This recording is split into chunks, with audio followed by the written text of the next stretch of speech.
ஆரியன் பார்ட்டிக்கு கிளம்பிக் கொண்டிருந்த போது அவனுக்கு அன்னோன் நம்பரிலிருந்து ஒரு தகவல் வந்திருந்தது. மாலை ரோஷினி ரெட் கார்பெட்டில் வரும்போது பத்திரிகையாளர்கள் முன்பு அவள் ஃபேஷன் ஷோவில் கலந்து கொள்வது பிடிக்காத சிலர் பணம் கொடுத்து ஆட்களை வைத்து ரோஷினி மேல் அழுகிய முட்டை மற்றும் தக்காளி கொண்டு தாக்கப் போவதாக எழுதியிருந்தது. அந்த செய்தியை படித்த ஆரியனுக்கு அவர்களை இப்போதே பிடித்துக் கொள்ள வேண்டும் என்பது போல் கோபம் வந்தது. இருந்தாலும் தற்போது ரோஷினிக்கு பாதுகாப்பு கொடுப்பதில் தீவிரம் காட்ட நினைத்தான். ரோஷினிக்கு எதிரி யாராக இருப்பார்கள் என்று யோசித்தவன் நினைவில் முதலில் வந்த பெயர் ஆர்கே. இருந்தும் ஒரு பெண்ணை பத்திரிகையாளர்கள் முன்பு கேவலப்படுத்தும் அளவிற்கு அவன் செல்ல மாட்டான் என யோசித்தவன் அவனிடமே உதவி கேட்டு தொலைபேசியில் அழைப்பு கொடுத்து காத்திருந்தான். மறுபக்கம் ஆர்கே அழைப்பை ஏற்றான். சொல்லுங்க மிஸ்டர் புது ஸ்பான்சர். ஆர்கே, உனக்கு ஒரு மெசேஜ் அனுப்பியிருக்கேன். அதை பார்த்துட்டு என்ன நினைக்கிறேன்னு சொல்லு. அதுக்கு எதுக்கு மெசேஜ் பண்ணணும்? நான் பார்க்காமையே சொல்லுவேன். ரோஷினியை மீடியா முன்னாடி அசிங்கப்படுத்த ஃப்ரேம் பண்ணியிருக்காங்க அதானே? டேய், உண்மையை சொல்லு. அவன் மேல இருக்கிற கோபத்துல நீ ஏதோ இப்படி பண்ண ஃப்ரேம் பண்ணியிருக்கியா? அந்த புள்ளப்பூச்சியை பழி வாங்குற அளவுக்கு எல்லாம் நான் வெட்டியா இல்லை. நீங்க தானே புது ஸ்பான்சர். உங்களுடைய மாடலை நீங்களே காப்பாத்திக்கோங்க. இப்ப எனக்கு வேலை இருக்கு. டேய் வெயிட் பண்ணுடா. எனக்கு யார்கிட்ட இப்ப ஹெல்ப் கேட்கணும்னு தெரியல. ரோஷினி பாவம், சின்ன பொண்ணு. உன்னாலதான் அவ அன்னைக்கு மாடலிங் பண்ணவே வந்தா. இப்போ காப்பாற்ற வேண்டியது உன்னோட பொறுப்பு. So help me please. என்னது என்னோட பொறுப்பா? அட் ஃபர்ஸ்ட் நீ சொன்ன வார்த்தையிலேயே பதில் இருக்கு. அவ ஜஸ்ட் ஒரு அசிஸ்டன்ட். நான் சொன்னா அதை செய்யணும். அவளுக்காக போய் தி கிரேட் ஆரியன் ஒரு சாதாரண அசிஸ்டண்ட்டுக்காக என்கிட்ட ஹெல்ப் ப்ளீஸ்ன்னு கெஞ்சிட்டு இருக்க? ஓகே, என்னோட ஸ்பான்சர்ஸ்க்காக நான் உன்கிட்ட ஹெல்ப் கேட்கல. உன்னோட அசிஸ்டண்ட்டுக்காகவும் நீ ஹெல்ப் பண்ண வேண்டாம். ஒரு அப்பாவி பொண்ணை காப்பாத்த ஹெல்ப் பண்ணலாம் தானே? எனது அப்பாவி பொண்ணா? யாரு, அவளா? இத அவளே நம்ப மாட்டா. அண்ட் இந்த அப்பாவி பொண்ணை காப்பாத்துற அளவுக்கு நான் நல்லவன் கிடையாது. சாரி. அப்போ எனக்கு ஹெல்ப் பண்ண மாட்டேன் அப்படிதானே? சரி, அப்போ வீட்ல நீ லாஸ்ட் மந்த் ஃபுல்லா எங்க போனன்னு எக்ஸ்பிளைன் பண்ணிக்கிறியா? இப்போது ஆர்கேவிடமிருந்து பதில் வராமல் அமைதியாக இருந்தது. ஆரியன் இந்த பக்கம் சிரித்துக் கொண்டிருந்தான். டேய் சிரிக்காத. உன்னோட மிரட்டலுக்கு பயந்து நான் எதுவும் பண்ணல. யாரோ ஒரு பொண்ணுக்காக ஹெல்ப் பண்றேன், அவ்வளவுதான். அதுவும் ஒரு கண்டிஷனுக்கு சரின்னு ஒத்துக்கோ. ஹெல்ப் பண்றேன். டேர்ம்ஸ் அண்ட் கண்டிஷன்ஸோட ஹெல்ப் பண்ண. நீ என்ன பிஸ்னஸ் பேங்கிங் பண்றவனா? நீ என்ன வேணாலும் சொல்லிக்கோ. I don't care. என்னோட கண்டிஷனுக்கு ஓகேன்னு சொல்லு. அடுத்து பேசலாம். கூறிவிட்டு அழைப்பை துண்டித்து விட்டான். அடுத்த நொடி ஆரியனிடமிருந்து மீண்டும் அழைப்பு வந்தது. சுழலும் நாற்காலியில் சுற்றி கொண்டே சிறிது நேரம் கழித்து அழைப்பை ஏற்றான். வேணும்னே பண்ற, நல்லா தெரியுது. சொல்லி தொலை. என்ன பண்ணணும்? அவ நான் கொடுக்குற ட்ரெஸ்ஸை தான் போட்டுக்கிட்டு வரணும். அண்ட் நீ அவளை கூட்டுட்டு போட்டிக்ல இருந்து கிளம்பும் போது எனக்கு இன்ஃபார்ம் பண்ணு. இதையெல்லாம் நினைத்து கொண்டே ஆரியன் ரேஷ்மாவுடன் பிரஸ் முன்பு சென்று நின்றான். ஆரியனை தனது அருகில் பார்த்த ரேஷ்மா கண்களை சுழல விட்டு ஆர்கேவை தேடினாள். ஹலோ மிஸ்டர் ஆரியன், என் கூட வந்து ஆர்கேவை பாத்தீங்களா? அவனுக்கு திடீர்னு ஒரு வேலை வந்துருச்சு. அதனால நான் உங்களுக்கு கம்பெனி கொடுக்க வந்தேன். ஆரியனோ ஆர்கேவோ இந்த பேப்பர்ல யாரு வேணும்னாலும் இருக்கட்டும். எனக்கு இவங்களோட நெருக்கமா இருக்கிற மாதிரி நாளைக்கு பேப்பர்ல போட்டோ பப்ளிஷ் ஆனா போதும். அந்த ஒரு போட்டோவை வச்சு காசிப் பரப்பி இவங்க வீட்டுக்குள்ள போயிடணும்.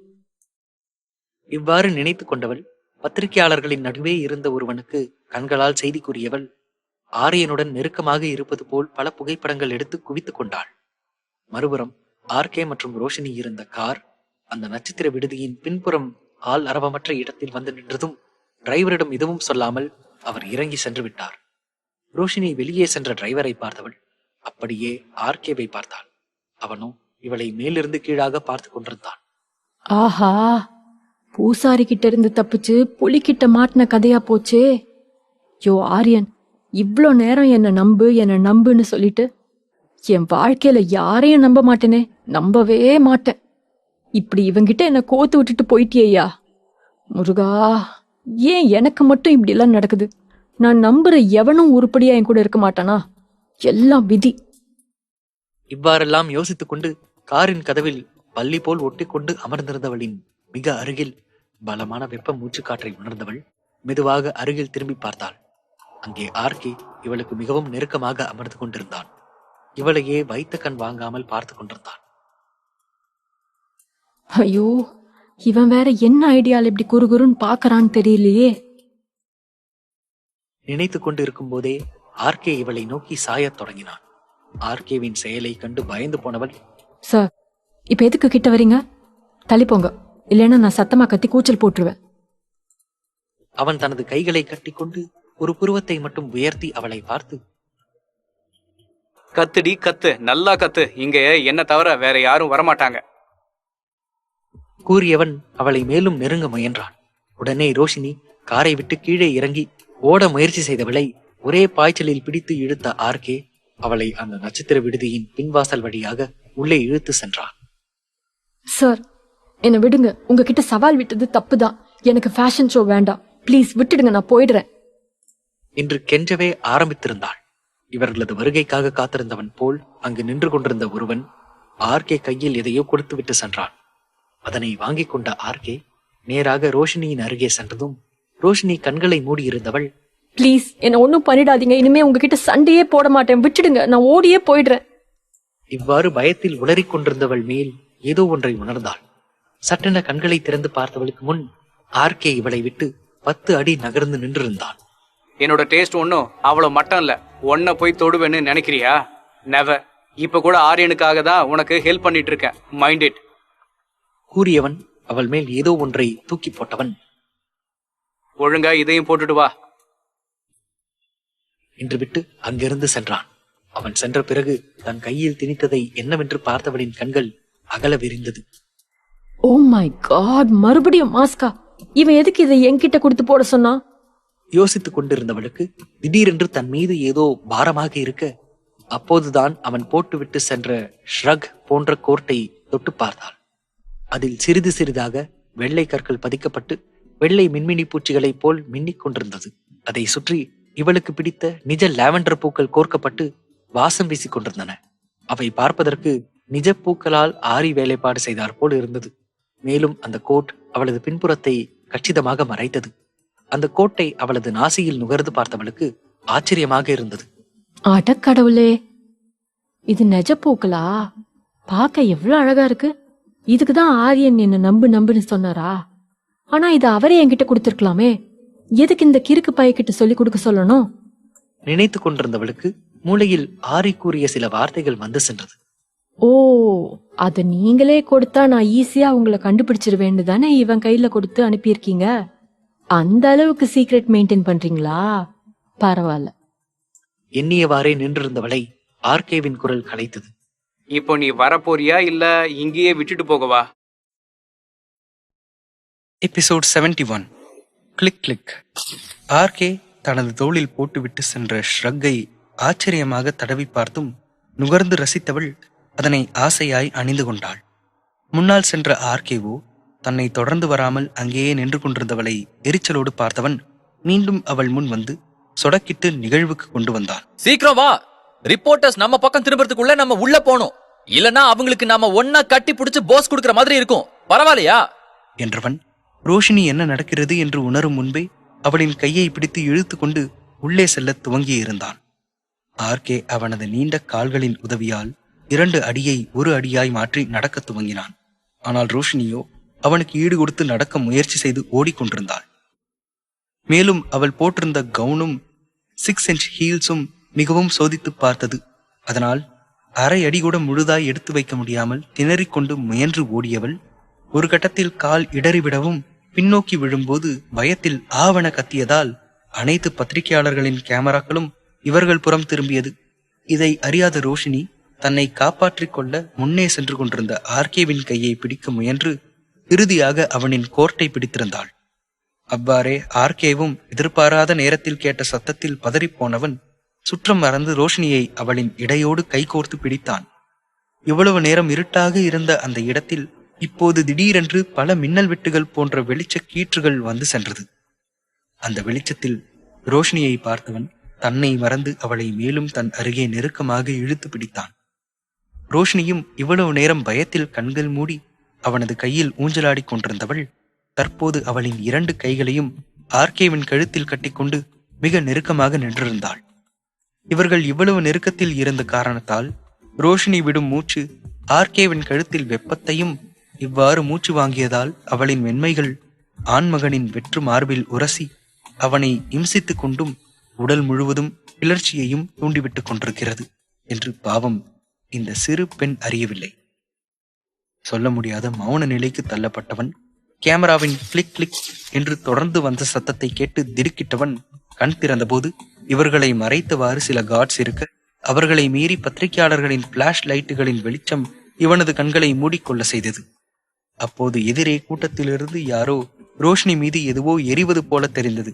அதனால் ஆர்கே அவனது கோர்ட்டின் ஒரு பக்கத்தை உயர்த்தி ரோஷினியின் முகத்தை மூடி உள்ளே அழைத்து கொண்டு விரைந்தான்.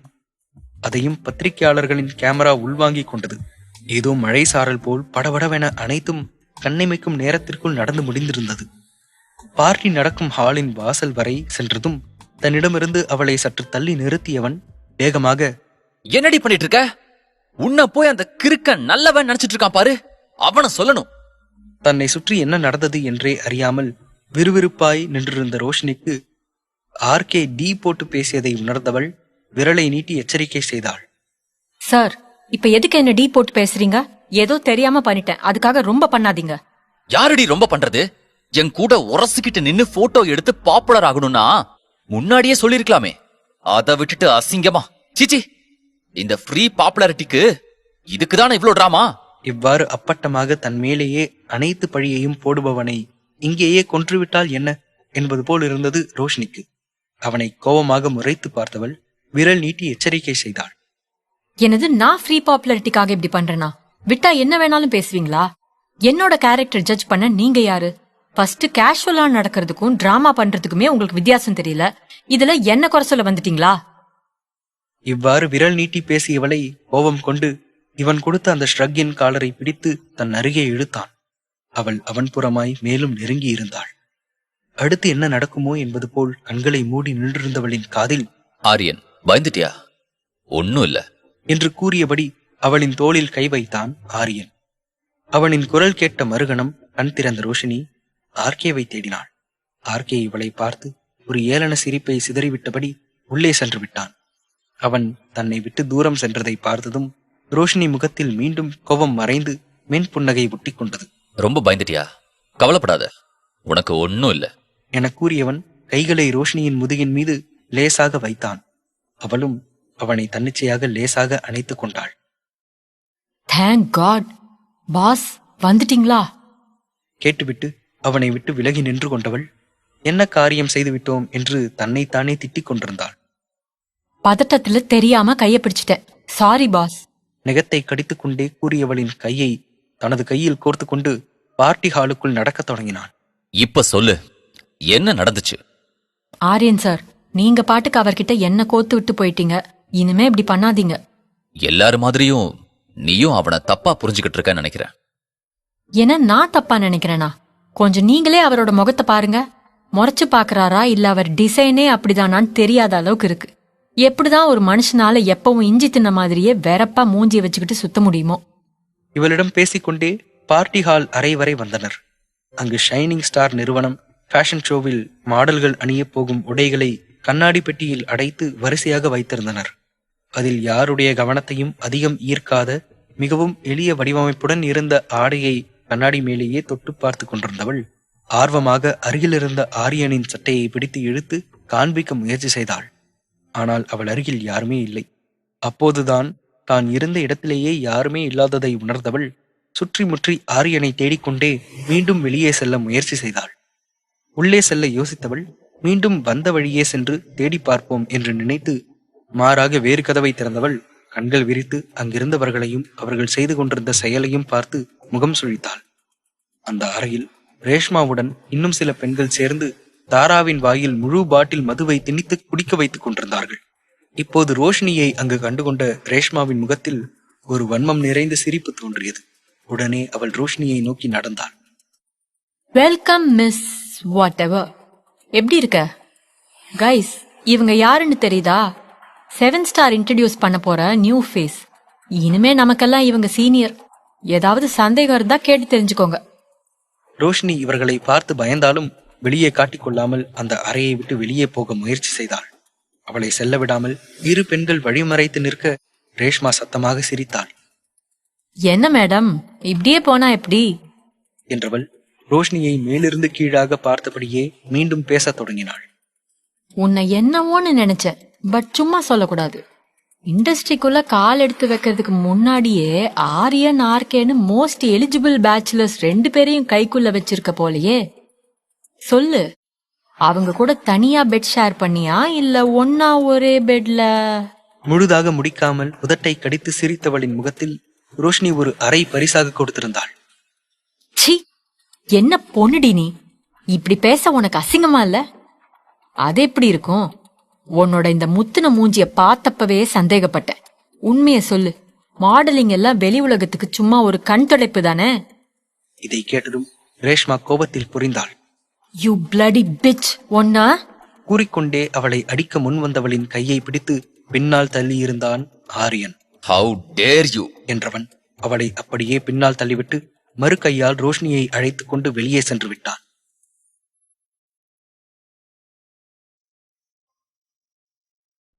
Episode 72 obey my order. Party ஹாலில் ஆர்கே ஒரு சோஃபாவில் கால் மேல் கால் போட்டுக்கொண்டு கையில் மதுக்கோப்பையுடன் அவனது அகண்டு விரிந்த மார்பை அங்குள்ள பெண்களின் கண்களுக்கு விருந்தாக்குவது போல் காட்டிக்கொண்டு அமர்ந்திருந்தவனின் பார்வை எங்கோ வெறித்துக் கொண்டிருந்தது. ஆர்கே பார்த்து கொண்டிருந்த இடத்தில் இருவர் மிகவும் நெருக்கமாக நிற்பது மட்டும் தெரிந்தது.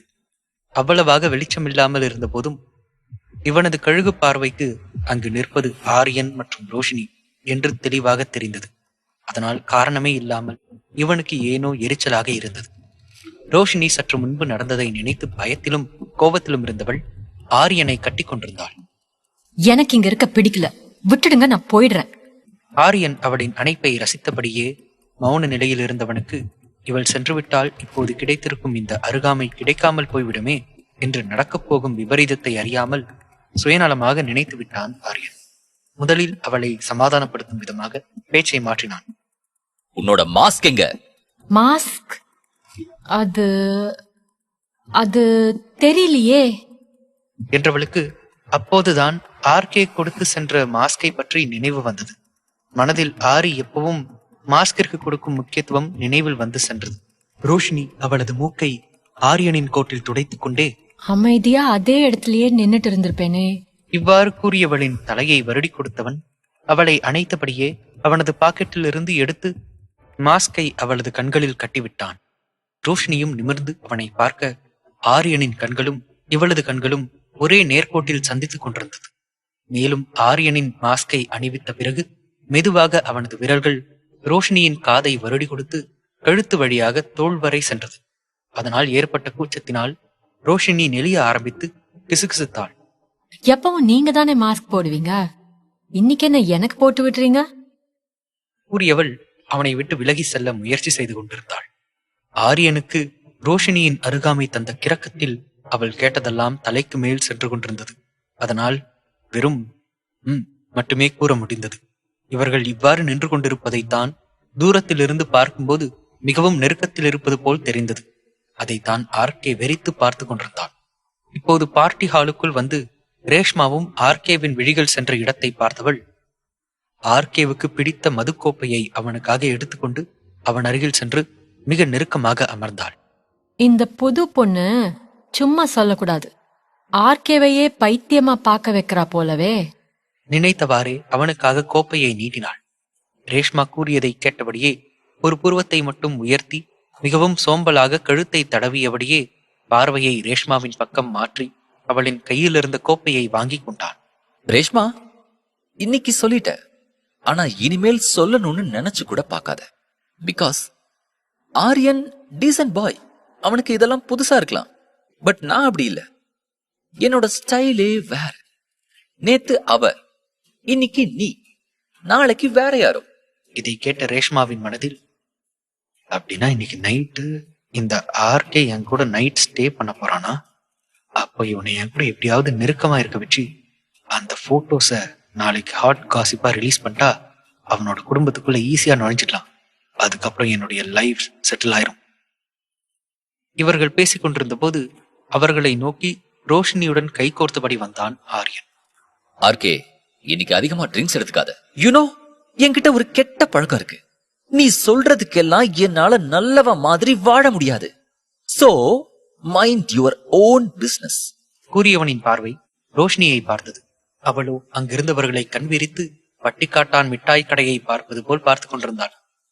என்னதான் ஆர்கே ரோஷினியை பிடிக்காதவாறு பேசினாலும் அவனது கண்கள் அவளை பார்த்து கொண்டிருப்பதை அறிந்த ரேஷ்மா வேண்டுமென்றே ஆர்கேவுக்கு மிக அருகில் சென்று நெருக்கமாக அமர்ந்து கொண்டாள். ஆர்கே பேபி, என் கூட ரெட் கார்பெட்ல வரேன்னு ப்ராமிஸ் பண்ணிட்டு எதுக்காக இந்த மாதிரி சீப் கேர்ள்ஸ் கூட என்ட்ரி கொடுத்து ஒன்ன நீயே அசிங்கப்படுத்திக்கிற?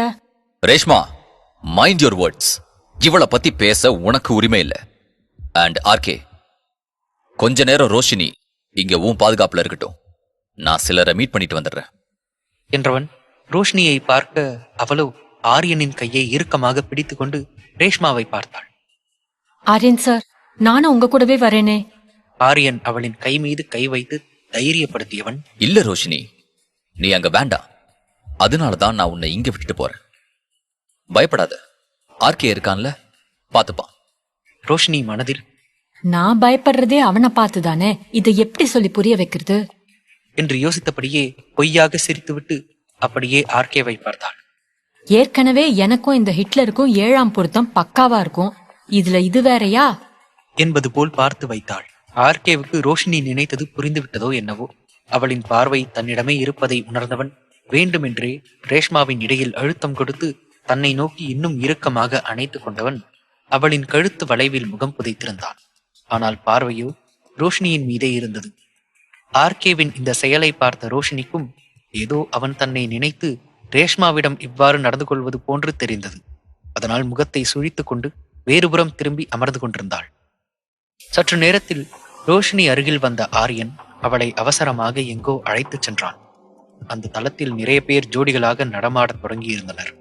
அங்கு சென்ற ஆரியன் மிகவும் நேர்த்தியாக ஒரு கையை உயர்த்தி ஷால்வி அனுமதி கேட்டு நின்றான். அவன் கேட்ட விதத்தில் தனிச்சையாக இவள் கையை உயர்த்தி அவன் கைக்குள் வைத்தாள். இருவரும் ஒன்றாக அங்கு ஒலித்துக் கொண்டிருந்த மெல்லிய இசைக்கு தகுந்தவாறு ஆடத் தொடங்கினர். முதலில் ரோஷினி தப்பு தப்பாக ஆடிக்கொண்டு ஆரியனின் காலை மிதித்துக் கொண்டே இருந்தாள். சுற்றியிருந்த அனைவரும் இவர்களின் நடனத்தை ஏதோ கோமாளியின் நடனத்தை பார்ப்பது போல பார்த்து சிரித்துக் கொண்டிருந்தனர். அப்போது ஆர்கேவை அழைத்துக் கொண்டு அந்த இடத்திற்கு வந்த ரேஷ்மா சற்று தொலைவில் நின்றிருந்த ஜெகதீசன், அதாவது ஜாக்கிக்கு கண்களால் செய்கை செய்தாள். அதை புரிந்து கொண்டு அவர்களிடம் வந்தவனை எரிச்சலோடு பார்த்தான் ஆர்கே. என்ன சார் இது? 7 ஸ்டார் கம்பெனில இருந்து இப்படி ஒரு மாடலா? அது சரி, எல்லாருமே ரேஷ்மா வாங்கிட முடியுமா? அவங்க உங்க கம்பெனிக்கு கிடைச்ச பொக்கிஷம் சார். இதை ஜாக்கி என்னவோ பவ்யமாக நின்றுதான் கூறினான். ஆனால் கேட்ட ஆர்கேவின் கண்கள் கோபத்திலோ இல்லை ரேஷ்மா சிறிது நேரத்திற்கு முன்பு கொடுத்த மதுவின் தாக்கத்தாலோ கண்கள் சிவந்திருந்தன. ரேஷ்மா குழைவாக ஆர்கேவின் கையை பிடித்துக் கொண்டாள்.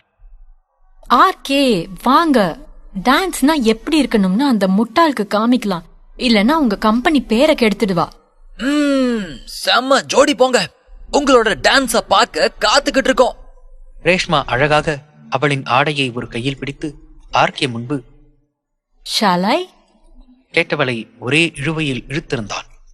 மேடையிலோ ரோஷினி அனைவரும் தன்னைத்தான் பார்க்கிறார்கள் என்று உணர்ந்தவள் அப்படியே நின்று விட்டாள்.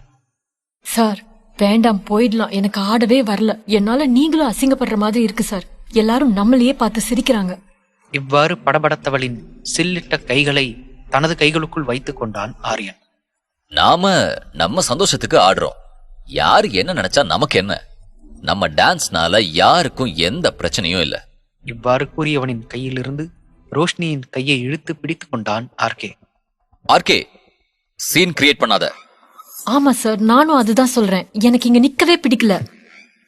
இது எதையும் காதில் போட்டுக் கொள்ளவில்லை ஆர்கே. நான் எந்த சீனும் கிரியேட் பண்ண வரல, நீங்க 2 பேரும் சேர்ந்து பண்ணி வச்சிருக்கிற சீனை சரி பண்ண பாக்குறேன்.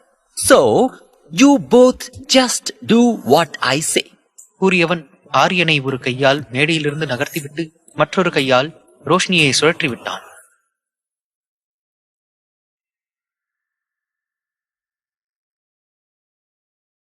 Episode 73 beauty and beast. RK தன்னுடன் நடனமாடுவான், அதை வைத்தே இன்று நிகழ்ச்சியின் நாயகி ஆகிவிடலாம் என்ற கனவில் கை நீட்டிய ரேஷ்மாவை இழுத்து அருகில் நின்றிருந்த ஜாக்கி மீது தள்ளிவிட்டு சென்றிருந்தான் ஆர்கே. ஜாக்கி மற்றும் ரேஷ்மா இருவருமே அழகுக்காக வைக்கப்பட்டிருந்த ஃபவுண்டெயினில் விழுந்திருந்தனர். மேடையில் சார் சார் கத்திக்கொண்டே சுழன்று கொண்டே நடந்தாள். ஆனால் ஆர்கேவோ அவளின் பின்தலை தனது மார்பில் முட்டி நிற்க வைத்துக் கொண்டவன் ரோஷினி காதில் பிசுபிசுத்தான். Roshini, just relax. கண்ணை மூடிக்கிட்டு நான் சொல்றத கேளு. இப்போ நல்லா பிரீத் இன் பண்ணிட்டு அப்படியே மெதுவா பிரீத் அவுட் பண்ணு. Just inhale and exhale. Yes yes, அப்படிதான். Very good. இப்படியே இன்னும் 2-3 தடவை பண்ணு. கூறிவிட்டு அமைதியானவன் ரோஷினி தனது பேச்சை கேட்க துவங்கிவிட்டாள் என்று புரிந்ததும் ஆர்கே டிஜேவை பார்த்து ஒரு விரலை சுழற்றி காட்டினான். உடனே அங்கு விளக்குகள் அனைத்தும் அணைந்து இவர்கள் மீது மட்டும் போக்கஸ் லைட் விழுந்தது. உடனே புதுவித இசை ஒலிக்க துவங்கியது. ஆர்கே மீண்டும் ரோஷினியின் காதில் பேசினான். ரோஷினி, இப்போ உன்னை சுத்தி யாருமே இல்ல. நீ, நான், இதோ இந்த மியூசிக் மட்டும்தான் இருக்கு. கேளு, ஆழமா கேளு. 2 நிமிஷம் கழிச்சு நீ ரெடினா ஜஸ்ட் தலைய மட்டும் ஆட்டு. நான் புரிஞ்சுப்பேன். அதுக்கப்புறம் நான் என்ன சொல்றேனோ அதை யோசிக்காம அப்படியே பண்ணணும். ஆர்கே கூறியதையெல்லாம் கேட்டுக்கொண்ட ரோஷினி அவன் கூறியபடியே தன் மனதை ஒரு நிலைப்படுத்திக் கொண்டிருந்தவள் காதில் புதிதாக மாறி ஒலிக்கும் இசையும் கேட்டது.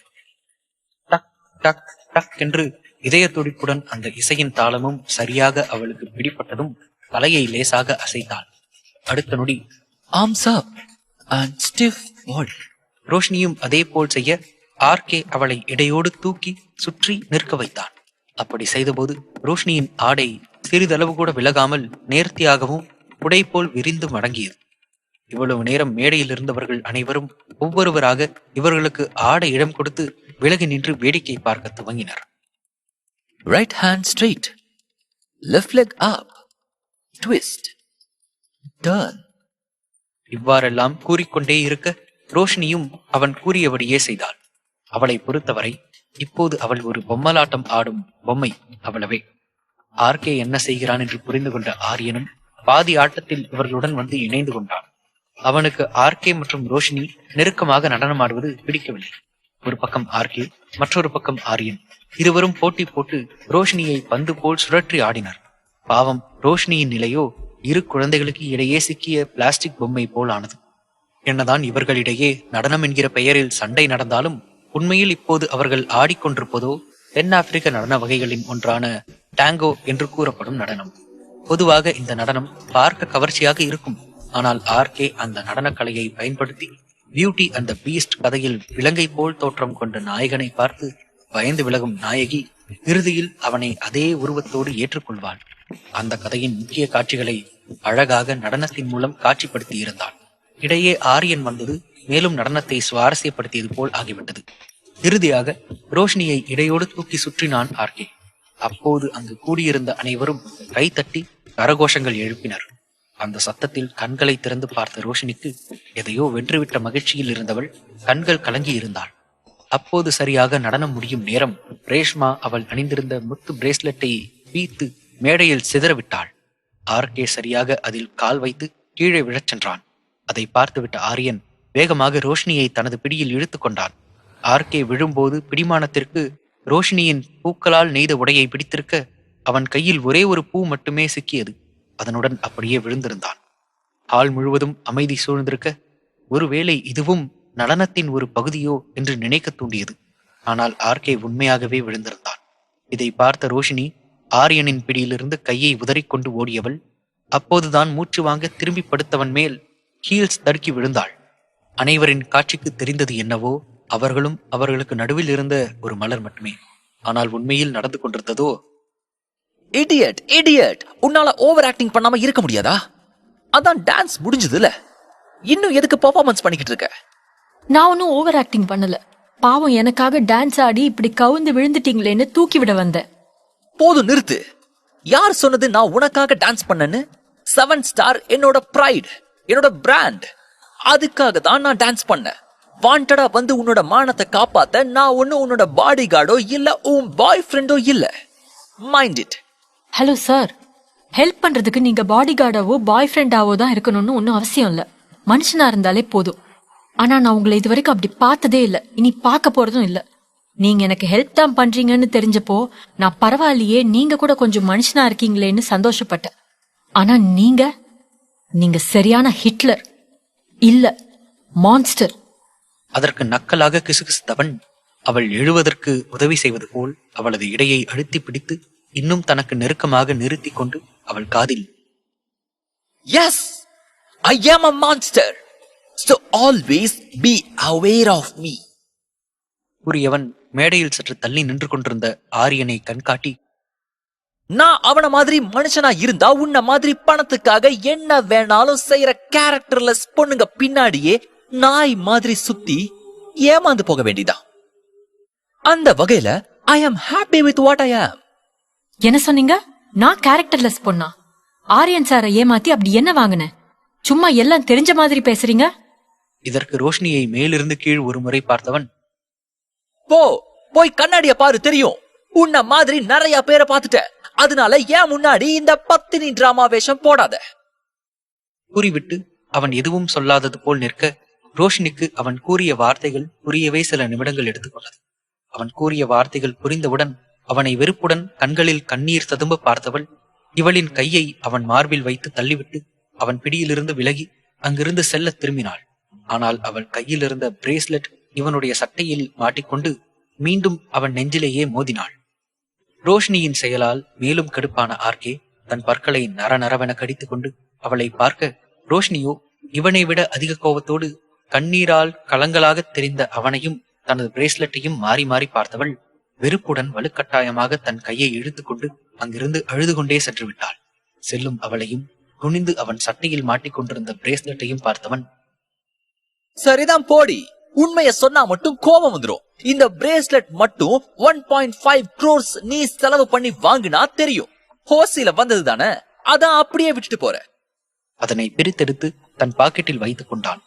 இவர்களை பார்த்தபடியே வந்த ஆரியன் அவர்களை நெருங்கி பேசும் முன் இடையே சிலர் வந்துவிடவும் அவர்களிடம் மரியாதைக்கு கை கொடுத்து பேசிவிட்டு அவசரமாக ஆர்கே மற்றும் ரோஷினியை தேட அவர்கள் அங்கு இல்லை. பார்ட்டி ஹாலை விட்டு வெளியே இருந்த தோட்டத்தில் வந்து அமர்ந்த ரோஷினியின் நினைவிலோ ஆர்கே கூறி சென்ற வார்த்தைகளிலேயே உழன்று கொண்டிருந்தது. அருகில் செயற்கையாக சின்ன ஓடை செய்து அதில் ஜோடியாக வாத்துக்கள் சுட்டுக் கொண்டிருந்தது. அதை பார்த்ததும் மாஸ்க் மேன் இவளிடம் நீச்சல் குளத்தில் செய்த சேட்டைகள் நினைவு வந்தது. உடனே அவள் முகம் கருத்தது. அவன் பணம் கொடுத்ததுனால தானே அம்மாவோட ஆபரேஷன் நல்லபடியா நடந்தது. அப்படின்னா ஆர்கே சொன்னதும் சரிதானே. நான் இவ்ளோ கேவலமானவளா? இவ்வாறு தன்னைத்தானே தாழ்த்தி கொண்டு அழுதவள் அங்கேயே மயங்கி சரிந்தாள்.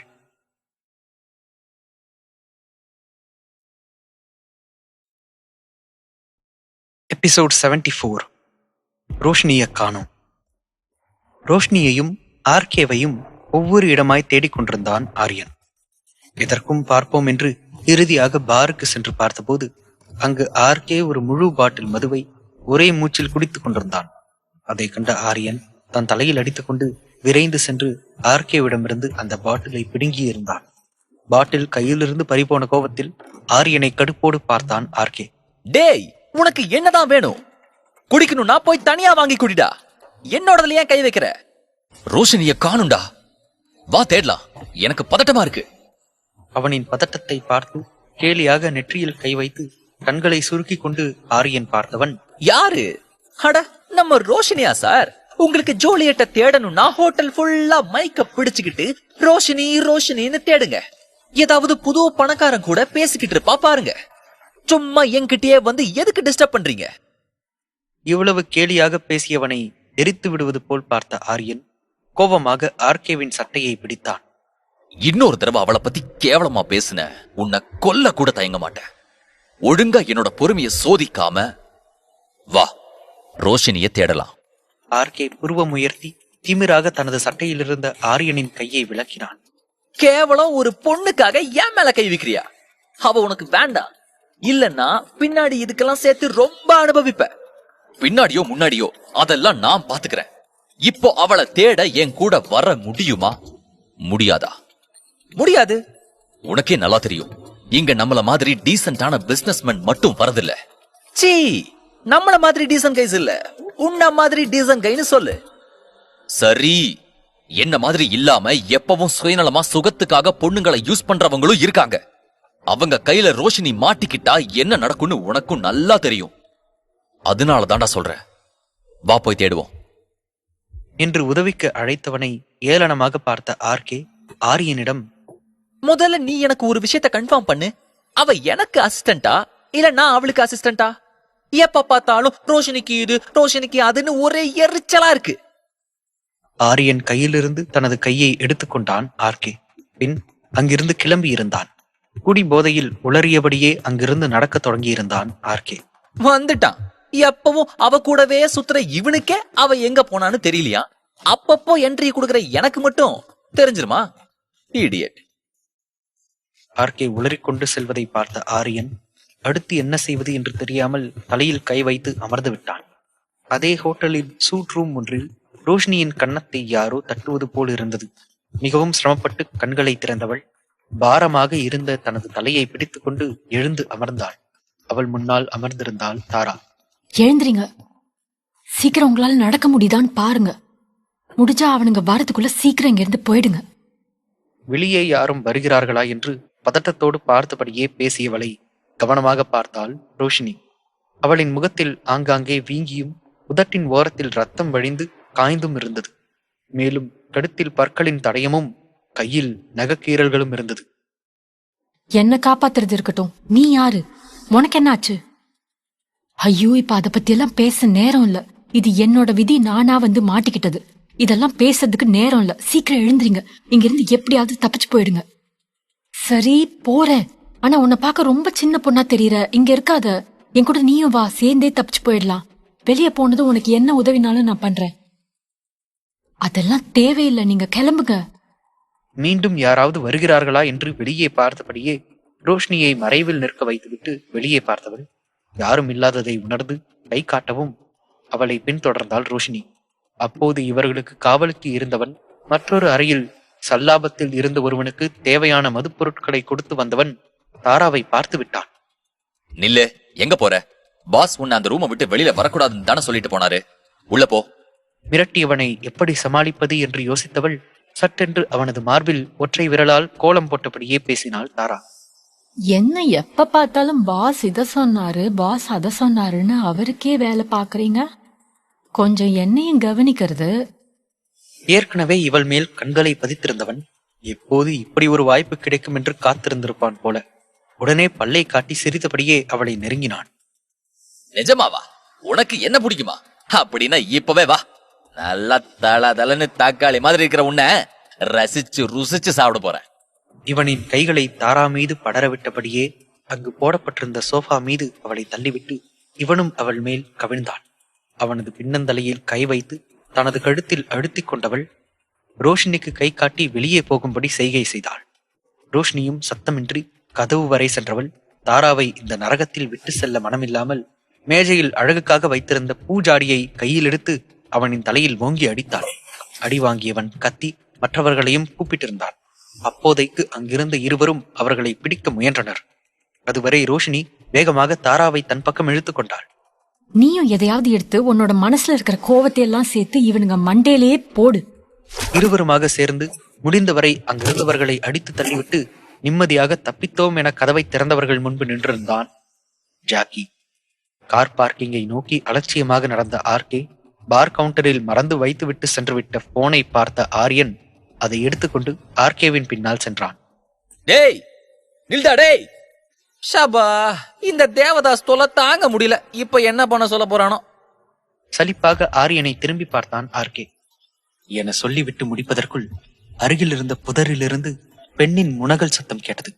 தன் அருகில் வரும் முன்பே ஆரியனை பேசாதே என்பது போல் உதட்டில் விரல் வைத்து தடுத்திருந்தான். உன்னோட போனை மறந்துட்ட. சொல்லிக்கொண்டே வந்தவன் மேலும் பேசும் முன்பு ஆர்கே காட்டிய செய்கையை பார்த்ததும் அமைதியாக அவன் அருகில் சென்று கிசுகிசுத்தான். என்ன ஆச்சு? ஏதோ தப்பா சத்தம் கேக்குது. ரோஷினியா இருக்குமா? முதல்ல அதுக்கு பொண்ணான்னு பாரு, அப்புறமா அவளை தேடு. இருவரும் சத்தம் வந்த திசையை நோக்கி நடக்கத் தொடங்கினர். அங்கு செல்ல செல்ல ஹோட்டலின் மறுபுறம் வெளிச்சம் குறைந்தும் குப்பை போல ஆங்காங்கே புதர் மாறி கிடந்தது. ஆரியனுக்கு பதட்டத்தில் வியர்த்து போய் இங்கு ரோஷினி இருக்கக்கூடாது என திக் திக் என்று அடித்துக் கொண்ட தனது மனதை கையில் பிடித்துக் கொண்டு முன்னேறி செல்ல அங்கே சில தெருநாய்கள் உணவிற்கு அடித்துக் கொண்டிருப்பதும் தெரிந்தது. அதை பார்த்ததும் நெற்றியில் வழிந்த வியர்வையை துடைத்துக் கொண்டான் ஆரியன். உன்னால என்னோட மூடும் போச்சு. பாவம் இந்த வாயில்லா ஜீவன்களோட டின்னர் டைமும் போச்சு. Sorry guys, enjoy. நாய்களை பார்த்து கூறியவன் மீண்டும் கார் பார்க்கிங்கை நோக்கி நடக்கத் தொடங்கினான். அப்போது ஒரு பெண்ணின் வழியில் முழங்கும் சத்தம் நன்றாகவே கேட்டது. அதன் அர்த்தம் புரிந்து இருவரும் ஒருவரை ஒருவர் பார்த்து கொண்டனர். ஆரியன் என்ன நினைத்தானோ சட்டென சத்தம் வந்த திசையை பார்த்தான். ரோஷினி! அங்கிருந்த அனைத்து நாய்களும் யாரோ தங்களை நோக்கி வரும் சத்தம் கேட்டு அந்த திசையில் திரும்பி பார்த்தன. அப்போது அங்கு வேர்வை வழிய பதட்டத்துடன் ஓடி வந்த ஆரியன் மீது அந்த நாய்கள் வெறிகொண்டு பாய தயாராகின. அதை கண்ட ஆர்கே உணர்வு கொண்டவனாக காலில் சாக்ஸில் மறைத்து வைத்திருந்த அவனது லைசன்ஸ்டு பிஸ்டலை வானை நோக்கி 2 முறை சுட்டான். அடுத்த நொடி நாய்கள் அனைத்தும் திசைக்கு ஒன்றாக ஓடி மறைந்தன. அப்போதுதான் ஆரியனுக்கு அங்கு ஒரு பெண் உடல் முழுவதும் இரத்தக்கரையோடு கிடப்பது தெளிவாகவே தெரிந்தது.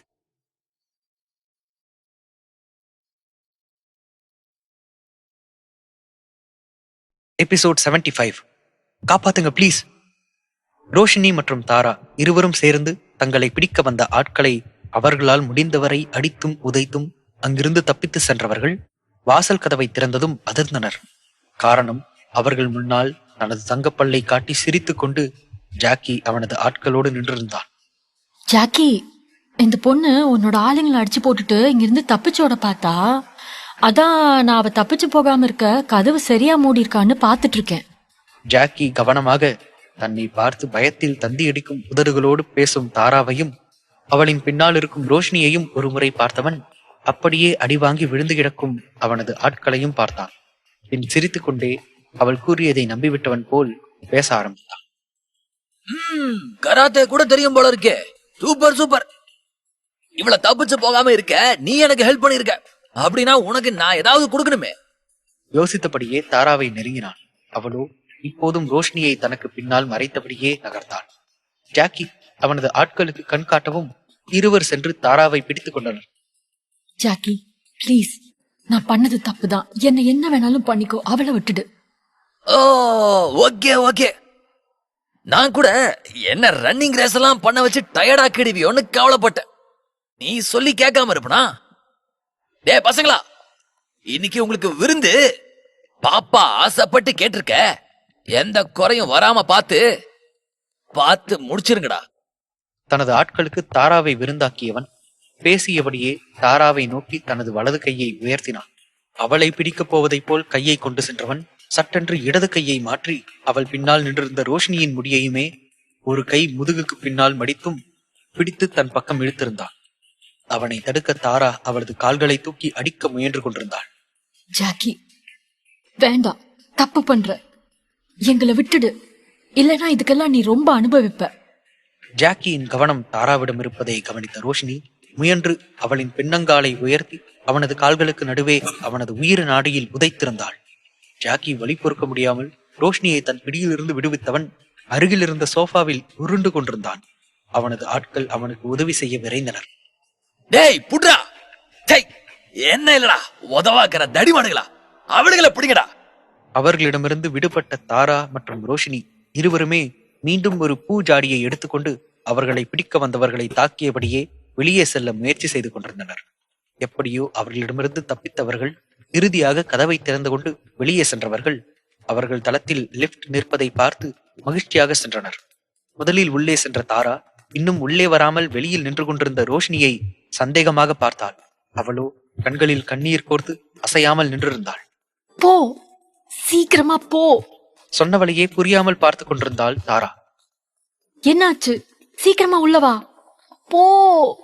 சொன்னவள் அப்படியே கை கால்கள் செயலிழந்து கீழே விழுந்தாள். அவள் பின்னால் கொடூரமாக சிரித்தபடி ஜாக்கி நின்றிருந்தான். அவனை பார்த்ததும் பயத்தில் நடுங்கியபடியே லிப்டின் ஓரத்தில் கால்கள் குறுக்கிக் கொண்டு அமர்ந்து விட்டாள் தாரா. என்ன மன்னிச்சுடு, இனிமே இப்படி பண்ண மாட்டேன். கூறிக்கொண்டிருந்தவளிடம் ஒரே பாய்ச்சலில் சென்றவன் அவளை தாறுமாறாக அடித்து உதைத்து கோபம் தணியும் வரை கால்களால் வெறி கொண்டு உதைத்து தீர்த்தான்.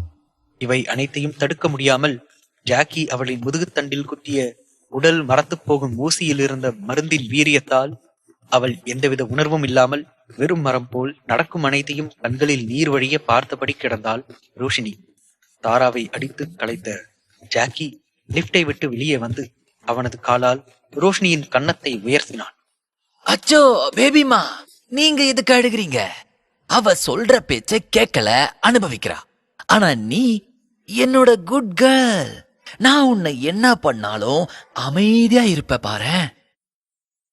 கூறியவன் அவளின் காலை பிடித்து இழுத்து கொண்டு அறைக்குள் வந்தான்.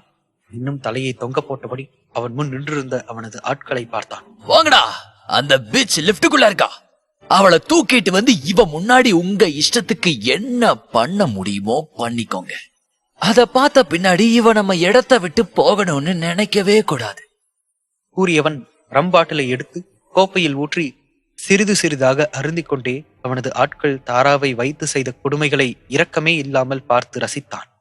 ரோஷினி இதையெல்லாம் பார்க்க முடியாமல் கண்களை மூடிக்கொண்டு தாராவின் கத்தலை கேட்க முடியாமல் அவளின் இந்த நிலைக்கு தான் தான் காரணம் என்று தன்னைத்தானே நொந்து கொண்டிருந்தவள் மேல் ஜாக்கி வேண்டுமென்று ரம்மை ஊற்றி முழிக்க செய்து கொண்டிருந்தான்.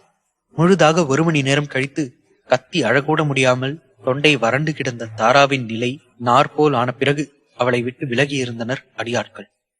ஏய் மாடுகளா, அவ செத்துட்டாளான்னு பாருங்கடா.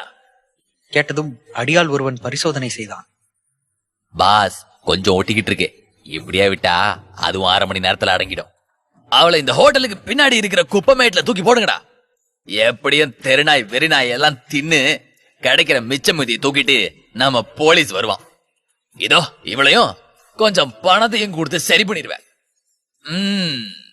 அவளை தூக்கிட்டு போய் வெளியில போடுங்கடா. வேலை முடிஞ்சதும் அப்படியே இவளை தேடி யாரும் வராம பாத்துக்கங்க. கூறியவன் ரோஷினியை வெறியோடு பார்த்திருந்தான். ஜாக்கி இட்ட கட்டளையின்படி குப்பை கிடங்கு போன்று இருந்த இடத்தில் தாராவை வீசி சென்றிருந்தனர் அந்த அடியாட்கள். சிறிது நேரத்தில் அவளை நாய்கள் சூழ்ந்தன. வழியில் முனகிக் கொண்டிருந்தாள். அப்போதுதான் ஆரியனும் ஆர்கேவும் இவள் சத்தம் கேட்டு அவ்விடம் வந்து சேர்ந்திருந்தனர். ஆரியன் அவளை நெருங்க பயந்தபடி நின்றிருந்தான். ஆனால் ஆர்கே அவளின் தலையை தூக்கி தனது மடியில் வைத்தான். ஹேய், இங்க பாரு. ஹேய், நீ யாரு? உன்னோட பேர் என்ன? இவனின் தொடர் கேள்விகளை கேட்டு கஷ்டப்பட்டு கண்களை திறந்தவள் ஆர்கேவை பார்த்ததும் அவனின் மார்பில் தனது விரலால் லேசாக குத்தினாள். சொல்லு, ஏதாவது சொல்லு. கேட்டபடியே அவனது காட்சுக்கு அழைப்பு கொடுத்து அவசரமாக கூறினான். அதற்குள் ஆரியன் ஓடிச் சென்று தாராவிற்கு குடிக்க தண்ணீர் கொண்டு வந்திருந்தான். ஆர்கேவை மெதுமெதுவாக அவளுக்கு தண்ணீர் குடிக்க செய்தான். இப்போது சற்று தெளிந்த தாரா ஆர்கேவின் சட்டையை பிடித்துக் கொண்டாள். டான்ஸ், நீ ஜாக்கி, அவ சூற்றும் போ, சீக்கிரம் போ. அந்த பொண்ணு ஜாக்கி சூற்றும் காப்பாத்துங்க. கொஞ்சம் தெளிவா பேசு. என்ன சொல்ற நீ? அவள் மறுபடியும் சூற்றும் போ, ஜாக்கி இருக்கிற சூற்றும் சொல்லவும் அவனுக்கு எல்லாம் புரிந்தது. டேய், ரோஷினி சூட் ரூம்ல இருக்காடா. கூறிக்கொண்டே பின்னால் திரும்பி பார்க்க அங்கு ஆரியன் இல்லை. தாரா முதல் முறை சொன்ன போதே எல்லாவற்றையும் புரிந்து கொண்ட ஆரியன் அதற்கு மேல் ஒரு நொடி கூட தாமதிக்காமல் சூட்ரூமை நோக்கி ஓடினான். மறுபுறம் அனைவரும் சென்றதும் ரோஷினியை தனது அறைக்கு தூக்கி சென்று எறிந்தான். ரோஷினி திக்கி திக்கி பேச முயற்சி செய்தாள். ஆரி, ஆரி, எங்க இருக்க? வா, எனக்கு பயமா இருக்கு ஆரி. ரோஷினியின் உதட்டருகில் குனிந்து அவள் முணுமுணுத்ததை கேட்டான். ஆரியன், ஆர்கே, ஆரி, 3 பேரு. பரவாயில்ல, நானும் உன்ன மாதிரிதான். என்ன, நீ பணத்தை பார்த்து போற, நான் உன்ன மாதிரி அழகான பொண்ணுங்களை பார்த்து பார்த்து தூக்குவேன். ஆனா நீ எல்லா பொண்ணுங்க மாதிரி இல்ல. உன்னையும் என்னோட தொழிலுக்காக தான் தூக்குனேன். ஆனா உன்னை பார்த்ததுக்கு அப்புறம் யாருக்கும் உன்னை கொடுக்காம என் பக்கத்துல என்னோட ராணியா வச்சுக்கணும்னு ஆசையா இருக்கு. சொல்லு, என்னோட ராணியா என் கூடயே இருப்பியா? கேட்டுக்கொண்டே அவளின் கழுத்தில் கடிக்கத் தொடங்கியிருந்தான். அது ரோஷினிக்கு அருவருப்பையும் வலியையும் மட்டுமே கொடுத்து கொண்டிருந்தது. அந்த அரக்கன் அவனின் ஒரு கையை ரோஷினியின் கைகள் மேல் படரவிட்டபடியே பல கீறல்களை போட்டிருந்தான். மற்றொரு கையை அவளின் உடலில் மேய விட்டுக் கொண்டிருந்தான். ரோஷினியோ மனதளவில் அவளின் கையாலாகாத தனத்தை நினைத்து செத்துக் கொண்டிருந்தாள். எபிசோட் 76. ஜெர்க்கான ஜாக்கி. ஜாக்கியின் பிடியில் சிக்கியிருந்த ரோஷினியின் மனநிலையோ மிகவும் கவலைக்கிடமாக இருந்தது. இப்படியே நான் செத்துட்டா நல்லா இருக்குமே. இவளின் யோசனைக்கு மாறாக அந்த அரக்கன் ரோஷினியின் உடைகளை மேலே உயர்த்தவும் மெதுமெதுவாக கிழிக்கவும் தொடங்கியிருந்தான். இந்த நேரம் வரை ஆரியன் தாரா கூறிய வார்த்தையை வைத்து சூட் ரூம் இருக்கும் தளத்திற்கு வந்தவன் கண்களுக்கு லிப்ட் முதல் ஒரு அறை வரையில் ரோஷினி உடைகளில் இருந்த பூக்கள் சிதறிக் கிடந்ததை பார்த்தான். புயல் வேகத்தில் சென்று கதவை காலால் உதைத்து திறந்தான். திடீரென்று உடைந்ததும் அங்கிருந்த ஜாக்கியின் ஆட்கள் அவனை தாக்க விரைந்து வந்தனர். ஆரியனும் அவர்களை வெறிகொண்டு அடித்து துவைத்துக் கொண்டிருந்தான். இவர்கள் வெளியே சண்டை போடும் அறையில் இருந்த சத்தம் ஜாக்கியின் காதில் கேட்டது. அதனால் ரோஷினியை விட்டு விலகியவன் அந்த அறையின் விளக்கை அணைத்துவிட்டு கதவின் ஓட்டை வழியாக பார்த்தான். அங்கு ஆரியன் தெரிந்ததும் யாருக்கோ அழைப்பு கொடுத்து பேசினான். சிறிது நேரம் கழித்து மீண்டும் அந்த ஓட்டை வழியாக பார்த்தவன் 2 அடி பின்னால் கதவோடு சேர்த்து பறந்திருந்தான். அறையின் உள்ளே வந்த ஆர்கே கீழே விழுந்து கிடந்த ஜாக்கியின் நெஞ்சை அவனின் பூட்ஸ் காலால் பதம் பார்த்திருந்தான். மீண்டும் ஆர்கே உதைத்த உதையில் 2 அடி பறந்து போய் அந்த ரூமின் ஒரு மூலையில் விழுந்திருந்தான் ஜாக்கி. அவனை உதைத்துவிட்டு அறையின் விளக்கை போடப் போனவனின் நினைவில் தாரா வந்து சென்றாள். அதனால் இப்போது ரோஷினி என்ன நிலையில் இருக்கிறாளோ என்று நினைத்தவன் உடனே ஜன்னலில் தொங்கிக் கொண்டிருந்த கர்ட்டனை ஒரே இழுப்பில் இழுத்தவன் இருட்டிலேயே உணர்வின்றி மெத்தை மேல் கிடந்தவளின் மேல் போர்த்து விட்டான். ஆர்கேவின் கவனம் ரோஷினியிடம் இருப்பதை பார்த்த ஜாக்கி மெதுவாக சத்தம் எழுப்பாமல் ஒரு பூனைக்குட்டி போல அந்த சூட் ரூமை விட்டு வெளியேறினான். ஆர்கேவிற்கு யாரோ தன் பின்னால் நகர்வது போல் இருக்க திரும்பி பார்க்கும்போது தப்பித்து ஓடிக்கொண்டிருந்தான் ஜாக்கி. டேய் புடிடா, அந்த நாயை புடி! கத்திக்கொண்டு வந்தவனை பார்த்த ஆரியன் அடித்துக் கொண்டிருந்தவர்களை விட்டுவிட்டு அவன் பின்னால் ஓடினான். ஜாக்கியை துரத்தி கொண்டு சென்ற ஆரியனை பார்த்த ஆர்கே வெளியே சென்று ஆரியனின் மெத்தையில் அசைவின்றி கிடக்கும் ரோஷினியையும் பார்த்தவன் சிறிது நேரம் அங்கேயே நின்று யோசித்தான். ஏதோ முடிவெடுத்தவனாக ரோஷினியின் கையை பிடித்து எழுப்ப முயன்றான். ஆனால் அவளது கை எந்த உணர்ச்சியுமின்றி வலுவில்லாமல் மீண்டும் துவண்டு விழுந்தது. மறுகணம் அவளை கையில் ஏந்தி கொண்ட ஆர்கே அந்த இடத்தை விட்டு வெளியே நடக்க துவங்கினான். ஆர்கே கார் வரை செல்லும் வரையே அவனது கையில் எந்த ஒரு அசைவுமின்றி கிடந்தவளை பார்த்தவனுக்கு என்ன நடந்திருக்கும் என்று நன்றாகவே புரிந்து போனது. தனது காரில் பின் இருக்கையில் கிடத்தியவன் அவளது கை நரம்பை பிடித்து துடிப்பை கவனித்தான். பின் அங்கிருந்து கிளம்பியவனின் கார் புயல் வேகத்தில் நேராக அவர்களது ஃபார்ம் ஹவுஸுக்கு சென்றது. வழியிலேயே இவர்களின் குடும்ப மருத்துவரான ஷர்மாவை அழைத்திருந்தான். ஷர்மா, நீ எங்க வேணாலும் இரு, எதை வேணாலும் பண்ணு, அத பத்தி எனக்கு கவலை இல்ல. ஆனா உடனே உன்னோட பொண்டாட்டிய கூட்டிட்டு என்னோட ஃபார்ம் ஹவுஸ்க்கு வந்துரு. கூறியவன் அழைப்பை துண்டித்து விட்டான். ஷர்மாவிற்கு இது பழகியதுதான். இவன் எப்போதும் இவ்வாறு திடீரென்று அழைப்பது. இன்று என்ன ஒரு மாற்றம் என்றால் ஆர்கே முதல் முறையாக ஷர்மாவின் மனைவியை அழைத்து வர கூறியிருப்பது. அடுத்த அரை மணி நேரத்தில் ஆர்கே அவனது அந்த வீட்டிற்கு வந்தவன் முன்பு வாசலிலேயே அவனுக்காக காத்திருந்தார் ஷர்மா. அவரை பார்த்தும் பார்க்காதவன் போல் ரோஷினியை கையில் ஏந்தியவன் நேராக ஒரு அறைக்குள் சென்று அவளை மெத்தையில் படுக்க வைத்துவிட்டு வெளியே வந்தான். Sharma mind voice. எப்பவும் இவன் தானே காயத்தோட வந்து பஞ்சரோட சொல்லுவான். இன்னைக்கு என்ன யாரையோ கொன்னு தூக்கிட்டு வந்திருக்கான். ஒருவேளை போஸ்ட்மார்ட்டம் பண்ண சொல்லுவானோ? செஞ்சாலும் செய்வான். சரியான சைக்கோ. ஆர்கேவை பற்றி எவ்வளவு பெருமையாக நினைத்து கொண்டிருந்தவன் முன்பு வந்த ஆர்கே ஷர்மா பின்னாடி யாரையோ தேடியபடியே தொடர்ந்தான். நீங்க இங்க என்ன பண்றீங்க? சார், நீங்க தானே எமர்ஜென்சி சீக்கிரமா ஃபார்ம் ஹவுஸ் வான்னு கூப்பிட்டீங்க. எனக்கு என்ன அம்னீசியாவா? நான் வர சொன்னது உங்களை இல்ல, உங்களோட பொண்டாட்டி மிஸ்ட்ரஸ் ஷர்மாவை. சார், என்னோட வைஃப் எமர்ஜென்சியா டெலிவரி பண்ணிக்க போயிருக்கா. இல்ல எமர்ஜென்சியா டெலிவரி கேஸ அட்டென்ட் பண்ண போயிருக்கா. பரவாயில்ல, வரட்டும், அவங்களே வந்து பாக்கட்டும். வெயிட் பண்ணலாம். பேஷண்ட் என்ன கண்டிஷன்ல இருக்காங்கன்னு தெரியல. லேடி டாக்டர் தான் வேணும்னா நான் போய் அம்மாவை கூட்டிட்டு வரவா? அடுத்து ஒரு நொடியும் தாமதிக்காத ஆர்கே தேவையில்லை ஒற்றை வார்த்தையில் முடித்து விட்டான். மேலும் அரை மணி நேரம் கடந்த நிலையில் பாடிகார்டு ஒருவன் துணையுடன் வந்த மிஸ்ஸஸ் ஷர்மா ரோஷினியை முழுமையாக பரிசோதனை சிகிச்சையை முடித்துவிட்டு அவளுக்கு உடைகளை மாற்றி சுத்தம் செய்து மருந்து கொடுத்து தேவையான அனைத்தையும் செய்து முடித்து வெளியே முழுதாக 2 மணி நேரம் கழித்து களைத்து போய் வந்து அமர்ந்தாள். அவ எப்படி இருக்கா? ஏன் ஒரு பொண்ணுன்னு கூட பார்க்காம அவள் இப்படி நாறு நாரா கிழிச்சு வச்சிருக்க? உங்களுக்கு தெரியாதா அவ எப்படி இருக்கான்னு? ரோஷினியின் இந்த நிலைமைக்கு தன்னை காரணமாக நினைக்கிறாள் என்று நினைத்தவன் அதை பெரிதாக கண்டுகொள்ளாமல் மீண்டும் கேட்டான். தேவையில்லாம பேசாத. அவ இப்ப எப்படி இருக்கான்னு மட்டும் சொல்லு. எப்படி இருப்பா? இப்போதைக்கு வெளிக்காயத்துக்கு மருந்து போட்டிருக்கேன். உடம்பு ஃபுல்லா காயம் இருக்கு. இன்னும் உடம்பு மரத்து போறதுக்கு ஊசி வேற போட்டிருக்கு. அதுவும் ஹை டோஸ். அது தெளியவே 1 நாள் ஆகும். எதுவா இருந்தாலும் 24 hours கழிச்சுதான் சொல்ல முடியும். மருந்து போட்டாச்சுல, இன்னும் எதுக்கு 24 மணி நேரம்? அவங்க வெறும் உடம்பு அளவுல காயப்படுத்தப்படல, மென்டலி சிக்கா இருக்காங்க. ஸோ மென்டல் ஸ்ட்ரெஸ் தான் அதிகமா இருக்கும். இந்த பொண்ணை பார்த்தா ரொம்பவே கொடூரமா ரேப் பண்ண ட்ரை பண்ண மாதிரி தெரியுது. But she escaped. So mental condition ஸ்டேபிளா இருக்கும்னு சொல்ல முடியாது. அனைத்தையும் கூறி முடித்ததும் ஷர்மாவும் அவரது மனைவியும் கிளம்ப முயற்சி செய்த போது ஆர்கே அவர்களை தடுத்து இங்கேயே இருக்கும்படி உத்தரவிட்டவன் அமைதியாக சென்று ஒரு முறை பார்த்து வந்தான். ரோஷினிக்கு யாரோ உதவி செய்வது புரிந்தது. ஆனால் யார் என்றெல்லாம் தெளிவாக தெரியவில்லை. அவளுக்கு இப்போது தெரிவதெல்லாம் வெறும் நிழலாக அசையும் உருவங்கள் மட்டுமே. நேரம் நடுநிசியையும் கடந்திருந்த நிலையில் ஆர்கேவின் பாடிகார்டு ஒருவன் இவனுக்கு அலைபேசியில் அழைத்து தாராவின் நிலைமையை பற்றியும் கூறியிருந்தான். அவளுக்கும் ரகசியமாக ஒரு உயர்தர மருத்துவமனையில் சிகிச்சை நடைபெற்றுக் கொண்டிருந்தது. இப்போது அவள் உயிருக்கு போராடி கொண்டிருப்பதாக தகவலும் கிடைத்தது. இறுதியாக ஆரியனுக்கு பலமுறை அழைப்பு கொடுத்தும் பயனில்லை. அழைப்பு சென்று கொண்டே இருந்ததை தவிர அழைப்பை ஏற்கவில்லை.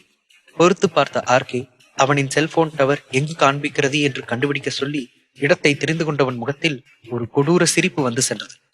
மும்பை மாநகரின் புறநகரில் இருக்கும் பன்றிகள் வளர்க்கப்படும் இடத்தில் உடலில் ஆடையின்றி உயிர் உறுப்பு என்று கூறப்படும் ஆணுறுப்பு வெட்டப்பட்டும் கை கால்கள் கட்டப்பட்டும் உடல் எல்லாம் இரத்த காயங்களுடன் தலைகீழாக தொங்கவிடப்பட்டிருந்தான் ஜாக்கி எனும் ஜெகதீசன்.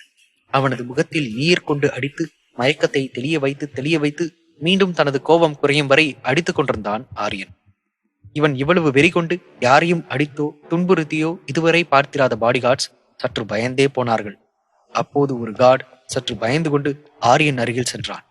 பாஸ், உங்களுக்கு போன். ஆர்கே சார் ஏதோ ரோஷினி மேடம் பத்தி பேசணும்னு சொல்றாரு.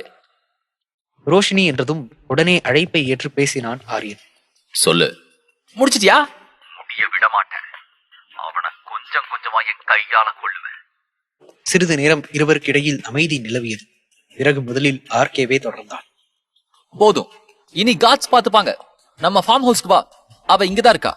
கூறிவிட்டு அழைப்பை துண்டித்து விட்டான். அந்த நாள் இரவு அனைவருக்கும் தூங்கா இரவாகவே சென்றது. நேரம் வேகமாக யாருக்கும் காத்திராமல் கடந்து கொண்டே இருந்தது. மொத்தமாக ஒரு பகல் மற்றும் ஒரு இரவும் கடந்திருந்தது. மிஸ்ஸஸ் ஷர்மா கூறிய 24 மணி நேரம் முடிந்த பிறகும் ரோஷினியிடம் லேசாக அசைவும் தெரிந்தது. பின் கண் விழித்தவள் ஆரியனை பார்த்தாள். எல்லாம் சரியாகிவிட்டது என்று நினைத்து முடிக்க கூட இல்லை. அந்த வீடே அதிரும் அளவிற்கு வீறிட்டு கத்தினாள் ரோஷினி.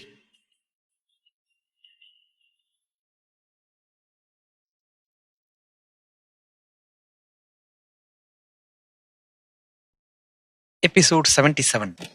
ரோஷினியின் ட்ரோமா. ரோஷினியின் சத்தம் கேட்டு அவளின் அறைக்கு வெளியில் நின்று கொண்டிருந்த ஆரியன் விரைந்து அறைக்குள் ஓடினான். ரோஷினி ஒரே இடத்தை வெறித்தபடி கத்தினாள். வராத, என் பக்கத்துல வராத, வேண்டாம், தொடாத. கூறியபடியே தனது கையில் கழுத்தில் இருந்த காயங்களை தேய்த்து தேய்த்து துடைப்பது போல் செய்தாள். காயங்களில் இருந்து மீண்டும் ரத்தம் வரத் தொடங்கியது.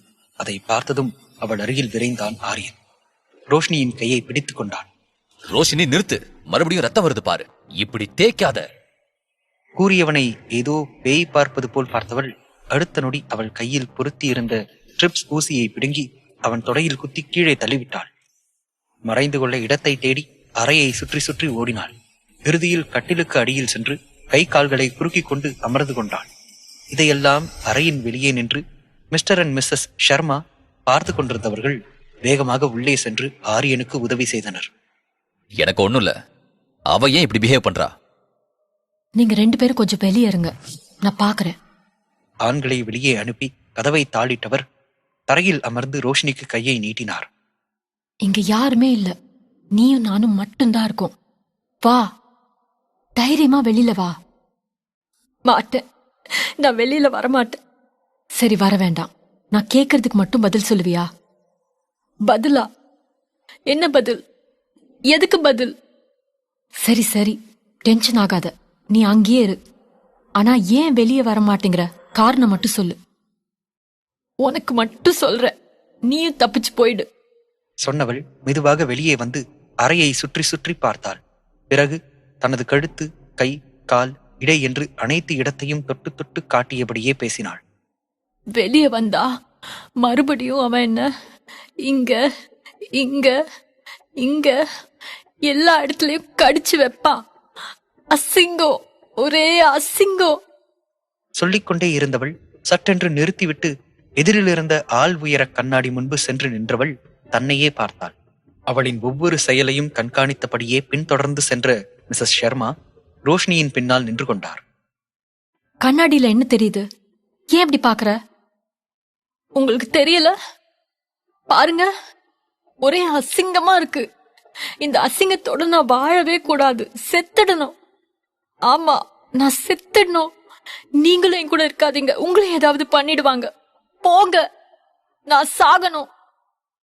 இப்படியே பைத்தியம் போல் சொன்னதையே சொல்லிக்கொண்டு மிஸ்ஸஸ் ஷர்மாவை பிடித்து வெளியே தள்ளிவிட்டாள். இவை அனைத்தையும் வெளியில் நின்று கேட்டுக்கொண்டும் பார்த்து கொண்டும் இருந்த ஷர்மா மற்றும் ஆரியன் வேகமாக மிஸ்ஸஸ் ஷர்மாவை பிடித்துக் கொண்டனர்.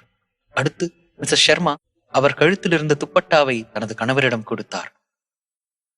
அந்த பொண்ணை கதவை மூட விடாதீங்க. போங்க, சீக்கிரமா போய் அவளை பிடிங்க.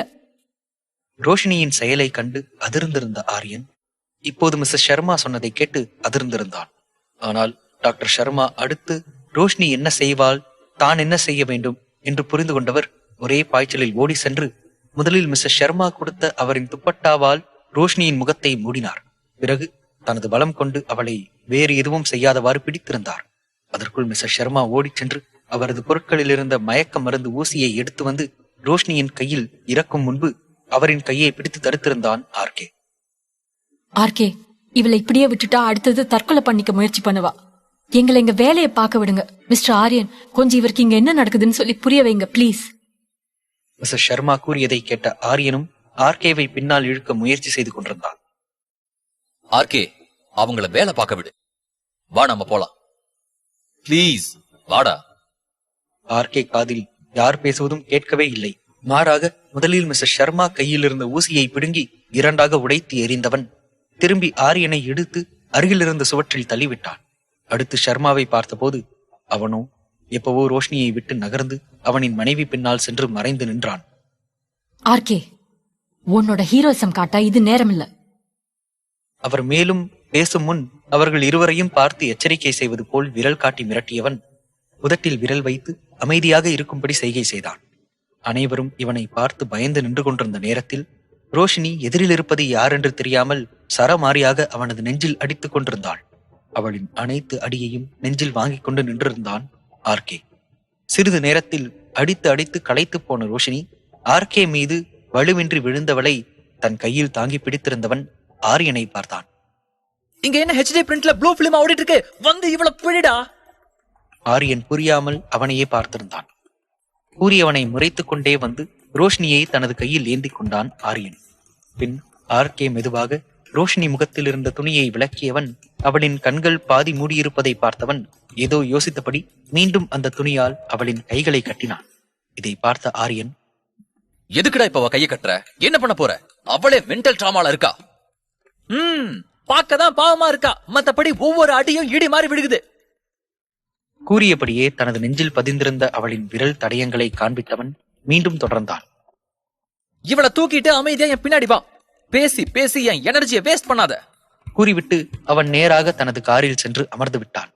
ஆரியனும் அவன் பின்னாலேயே வந்தவன் காரின் பின்னிருக்கையில் சென்று அமர்ந்ததும் மும்பையின் சாலையில் இவன் கார் புழுதியை கிளப்பிக் கொண்டு கிளம்பியது. நீ என்ன பண்ணிட்டு இருக்க? எனக்கு எதுவுமே புரியல. எதா இருந்தாலும் சொல்லிட்டு செய்டா, இல்லனா அடுத்தது நீ என்ன செய்வன்னு பதட்டமாவே இருக்கு. இதற்கு பெருமூச்சு விட்ட ஆர்கே, இவளுக்கு என்னன்னு சொன்ன? மெடிக்கல் ட்ராமா தானே? அப்படின்னா பைத்தியம், சரியா? அதனாலதான் மென்டல் ஹாஸ்பிட்டல்ல இவளை சேர்த்து விட போற. விளையாடாத ஆர்கே, நீ தேவையில்லாம பழச மனசுல வச்சுக்கிட்டு இப்படி பண்ற மாதிரி இருக்கு. இவளை விட்டுடு, நான் பாத்துக்கிறேன்.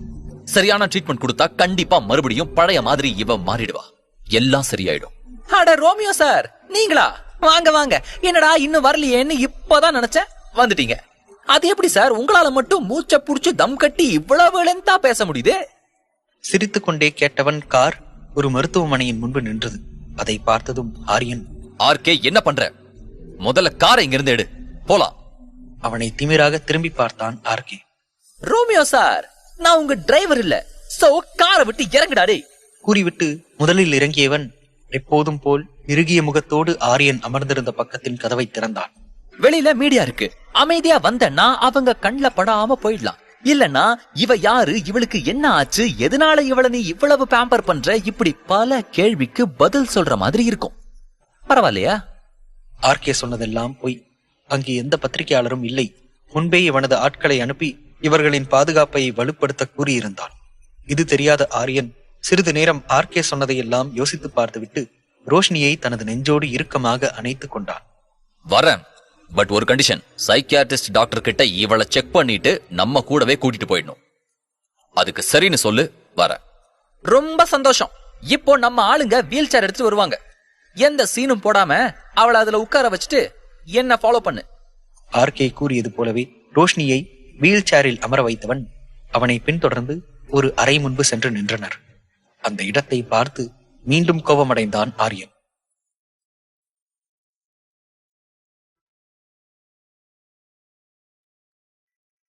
எபிசோட் 78. இவன் நல்லவனா கெட்டவனா? ரோஷினி மற்றும் ஆரியனை தாராவிற்கு சிகிச்சை நடந்து கொண்டிருக்கும் மருத்துவமனைக்கு அழைத்து வந்திருந்தான் ஆர்கே. அதை அறிந்த ஆரியன் தனது 2 கையையும் நீட்டி ஆர்கேவை முன்னே செல்ல விடாமல் தடுத்திருந்தான். நீ என்ன பண்றன்னு உனக்கு புரியுதா? இப்ப ரோஷினி இருக்கிற நிலைமையில இந்த மாதிரியான என்விரான்மெண்ட் அவளுக்கு இன்னும் ஸ்ட்ரெஸ் அண்ட் டிப்ரெஷனை தான் கொடுக்கும். ஏற்கனவே இவளால நீ அட்டெண்ட் பண்ண வேண்டிய மீட்டிங் எல்லாம் நான் பாத்துக்கிட்டு இருக்கேன். அப்படியும் முக்கியமான 2 மீட்டிங் கேன்சல் ஆன கடுப்புல இருக்கேன். சோ அமைதியா நகர்ந்துரு. நான் என்ன பண்றேன், அடுத்தது என்ன பண்ணணும்னு எனக்கு நல்லாவே தெரியும். So just stay away from my way. பேசியபடியே ஆரியனை தனது பாதையிலிருந்து நகர்த்தி நிற்க வைத்துவிட்டு தானே ரோஷினியின் நாற்காலியை அறையின் நடுவில் கொண்டு சென்று நிறுத்தினான். பின் நல்ல இயற்கை காற்று உள்ளே வந்து செல்லும் அளவிற்கு இருந்த ஜன்னல் கதவையெல்லாம் மூடி கர்டன்ஸை இழுத்துவிட்டு இருட்டாக்கினான். இதையெல்லாம் பார்த்த ஆரியன் மீண்டும் அதையெல்லாம் திறந்துவிட்டபடியே கத்தினான்.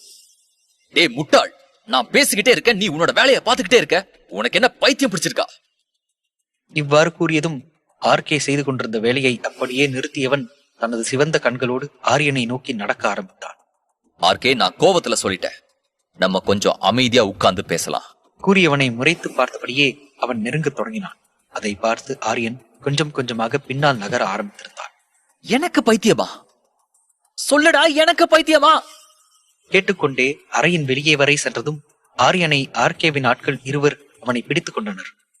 இவனை என்னோட காரை லாக் பண்ணி வைங்க. ஏதாவது பண்ணா ரிப்போர்ட்டர்ஸ் கிட்ட ரோஷினியோட ஆபாச படங்களை கொடுத்துருங்க. ஆர்கே, வேணாண்டா. நீ தப்புக்கு மேல தப்பு பண்ற. என்ன விட சொல்லு. அவளுக்கு ஏதாவது ஆச்சு, உன்னை சும்மா விட மாட்டேன். இதுக்கெல்லாம் சேர்த்து என்கிட்ட நீ ரொம்ப அனுபவிப்ப. கூறிக்கொண்டிருந்தவனை குறும்பாக ஒரு பக்க உதட்டை உயர்த்தி சிரித்துக் கொண்டே பார்த்தவன் அவனது முகத்தின் முன்பு அறை கதவை அரைந்து சாத்தினான். போடா என்றான். அறையின் உள்ளே சிறிது நேரம் கழித்து ரோஷினி மயக்கம் கலைந்து நன்றாக கண் விழித்து பார்க்கும்போது அவள் முன் பல மருத்துவ கருவிகளின் நடுவே படுத்திருந்த தாராவை கண்டாள். உடனே ரோஷினிக்கு உடல் முழுவதும் வியர்த்து நடுங்கத் தொடங்கியது. அங்கிருந்து வெளியே செல்ல முயன்று கொண்டிருந்தாள். ஆனால் அவளால் இம்மி அளவும் கூட நகர முடியவில்லை. காரணம், ஆர்கே அவள் அமர்ந்திருந்த நாற்காலியில் அவளின் கை கால்களை கட்டி வைத்திருந்தான். யாராவது இருக்கீங்களா? Help, help! கத்திக் கொண்டிருந்தவளை அதே அறையில் வெளிச்சம் குறைவாக இருந்த இடத்தில் காதை குடைந்தபடி அவளையே வெற்று முகத்துடனும் பார்த்திருந்தான் ஆர்கே. ரோஷினி அந்த நாற்காலியிலிருந்து தன்னை விடுவித்துக் கொள்ள மிகவும் போராடி கொண்டிருந்தவள் ஒரு கட்டத்தில் சோர்ந்து போய் அமைதியானாள். இப்போது அவள் முன்பு வெளிச்சத்தில் வந்தான் ஆர்கே. அவனை பார்த்ததும் கண்களை விரித்து கூட பார்க்க திராணியற்று இருந்தவள் இவனை பார்த்து ஏதோ முணுமுணுத்தாள். அவளின் உதடுகளுக்கு அருகே தனது காதுகளை கூர்மையாக்கி கொண்டு கேட்டான். என்னை இப்படி கொடுமைப்படுத்துறதுக்கு பதிலா ஒரேடியா கொன்னுடு. சரி, கொன்னுடுற. எனக்கும் ஆசையா தான் இருக்கு. ஆனா அதுக்கு முன்னாடி உன்னோட கடைசி ஆசையா எதுக்கு சாகணும்னு சொல்லிட்டு செத்து போயிடு. தண்ணி, தண்ணி. ஓ, இதுதான் கடைசி ஆசையா? இப்படி பார்த்தா கொடுத்துருவனா? அப்படியெல்லாம் கொடுக்க முடியாது. அப்புறம் நீ பொழைச்சிடுவ. மறுபடியும் உன்னோட பாசா நான் தான் மாட்டிப்பேன். சோ சீக்கிரம் உன்னோட கடைசி ஆசையை மட்டும் சொல்லிட்டு செத்துப்போ. சொன்னவனையே வெறுப்பாக அரை கண்களோடு பார்த்திருந்தவள் கடினப்பட்டு பேசத் தொடங்கினாள். தாரா, தாரா! உடனே அருகில் இருந்த தண்ணீர் பாட்டிலை எடுத்து அவளுக்கு குடிக்க நீரை கொடுத்தான். ஆனால் அதை ரோஷினி குடிக்க மறுத்தவள் கண்களால் தனது கைகளை காட்டினாள். அவள் கைகளில் இருக்கும் கட்டை அவிழ்க்க கூறுகிறாள் என்பதை புரிந்து கொண்டவன் வேண்டுமென்றே பாட்டிலில் இருந்த தண்ணீரை தான் குடித்துக் கொண்டே, தண்ணி உனக்கு நினைச்சியா? இது எனக்கு. சரி சரி, அந்த கடைசி ஆசை என்னன்னு இன்னும் சொல்லியே. காத்து, காத்து. மூச்சு விட முடியல. உடனே ஆர்கே வேகமாக அவள் கையை விடுவித்து விட்டான். அடுத்த நொடி ரோஷினி அந்த அறையில் எங்காவது வெளிக்காற்றை சுவாசிக்க முடிகிறதா என்பது போல் அறை முழுதும் போடப்பட்டிருந்த கர்ட்டனை விலக்கி பார்க்க தொடங்கினாள். அவளின் செய்கைகளை எல்லாம் கவனமாக கவனித்துக் கொண்டே ஆர்கே ஒரு இடத்தில் இருந்த ஜன்னலை திறந்துவிட்டதும் அங்கு ஓடிச் சென்றவளின் கால்கள் தடுமாறி விழுக சென்றவள் ஆர்கேவின் சட்டையை கொத்தாக பிடித்துக்கொண்டு ஜன்னல் வெளியே பாதி உடலை சாய்த்து நின்று வேக வேகமாக மூச்சுக்காற்றை சுவாசிக்க துவங்கினாள். சரியாக வெளியே காரில் அமர்ந்தபடியே இந்த அறை ஜன்னலை பார்த்து கொண்டு அமர்ந்திருந்த ஆரியனின் கண்களுக்கு ரோஷினியை ஜன்னல் வழியாக தள்ளிவிட்டு ஆர்கே கொலை செய்ய பார்ப்பது போல் தெரிந்தது. அறையிலோ ஆர்கே ரோஷினியை இடையோடு இழுத்து பிடித்துக் கொண்டு நின்றிருந்தான். இப்போது நேரம் கெட்ட நேரத்தில் அவனுக்கு குறும்பு செய்து பார்க்க தோன்றியது.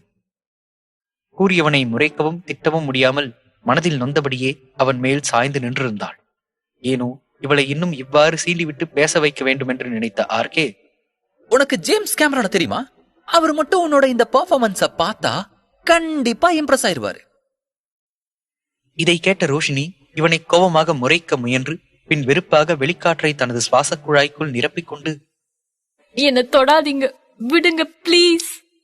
ஓ, உனக்கு அப்படி ஒரு நினைப்பு இருக்கா madam? For your kind information, நீங்க தான் ஏன் மேல சாஞ்சிருக்கீங்க. சாகணுங்கிற முடிவு உங்களுது, என்னது இல்ல. அதனால பேலன்ஸ்க்காக பிடிச்சிருக்கேன். நீ நேரா நில்லு, நான் நகர்ந்துடுறேன். இதை கேட்டதும் அவனை விட்டு விலகி நிற்க முயன்று தோற்றவள் தன்னை இவ்வளவு கேவலமாக நினைப்பவன் மீதே இவ்வாறு சாய்ந்து நிற்கும் தனது நிலையை நினைத்து வெறுத்து போய் அவனை நிமிர்ந்து பார்க்க முடியாமல் தலையை தாழ்த்தி கொண்டாள். நான் கடவுளா நினைக்கிறேன், என்னோட அம்மா மேல சத்தியமா சொல்றேன், என்னால நிக்க முடியல கூறியவள் விம்மி விம்மி அழுகத் தொடங்கினாள். அவளின் கண்ணீர் இவனுக்கு என்ன செய்ததோ, இவ்வளவு நேரம் சீண்டுவதற்காக இடையை பிடித்திருந்தவனின் பிடி தளர்ந்து மென்மையாக அவளின் தலையை தனது நெஞ்சில் சாய்த்து கொண்டான். சரி, உன்னை எதுவும் சொல்ல மாட்டேன். இனி நீ சொல்ல போறது நம்ம சீக்ரெட். இப்ப சொல்லு, எதுக்காக சாகணும்னு நினைக்கிற? இதற்கு மீண்டும் அவனது பிடியிலிருந்து விலக முயற்சி செய்தவளை ஒற்றை கையில் பிடித்து நேராக நிற்க வைத்தான். ரோஷினி தனது உடலை காட்டி, ஏன்னா நான் அசிங்கமாயிட்டேன், ரொம்ப அசிங்கமாயிட்டேன். அது மட்டும் இல்ல, நான் ராசி இல்லாதவ. நான் யார் கூட இருந்தாலும் அவங்க வாழ்க்கையும் கெட்டு போயிடுது. அதுக்கு உதாரணம் தான் இந்த தாரா, டீனா, அப்புறம் அப்புறம் இவனிடம் ஆரியை பற்றி கூற பிடிக்காமல் மனதில் மட்டும் ஆரியின் பெயரை கூறிக்கொண்டாள். ஆர்கே தலையில் மானசீகமாக அடித்துக்கொண்டு, Are you mad? நீ அசிங்கமாக்கிட்டியா? உனக்கு ஐக்கியூ கம்மின்னு எனக்கு தெரியும், ஆனா முட்டாள்னு இப்பதான் புரிஞ்சுக்கிட்ட. அப்புறம் என்ன சொன்ன? தாராவோட இந்த நிலைமைக்கு நீ காரணமா? சரிதான், அப்போ நீ சாகிறது தான் சரியான முடிவு. போ, செத்துப்போ. கூடவே இதோ இந்த பொண்ணையும் கூடவே கூட்டிட்டு செத்துப்போ. என்னோட பிரச்சனைக்கு நான் சாக போறேன், அதுக்கு அவ எதுக்கு சாகணும்? பாவம், ஏற்கனவே என்னால ரொம்ப கஷ்டப்பட்டுட்டா. அதுக்காக நீ செத்துட்டா இதோட இந்த பிரச்சனை முடிஞ்சிருமா? இந்த பொண்ணை நாங்க எந்த நிலைமையில பார்த்தோன்னு தெரியுமா? தெருநாய்களுக்கு நடுவுல. அவன் கூறுவதை கேட்க முடியாமல் தன் காதுகளை மூடிக்கொண்டாள். அவளின் கையை விலக்கிவிட்டு, நீ இதை கேட்டுதான் ஆகணும். அந்த நிலைமையில இருந்து உயிர் பொழைச்ச பொண்ணே அவளோட வில் பவர்னால போக இருக்கிற உயிரை இழுத்து பிடிச்சு வச்சிருக்கா. முடிஞ்சா அவளுக்கு உதவியா இருந்து அடுத்தது என்ன பண்ணலான்னு பாரு. ஆர்கே இவ்வாறு பேசுவது ரோஷினிக்கு புதிது. அதனால் அவனையே கண்கள் விரிய பார்த்திருந்தாள்.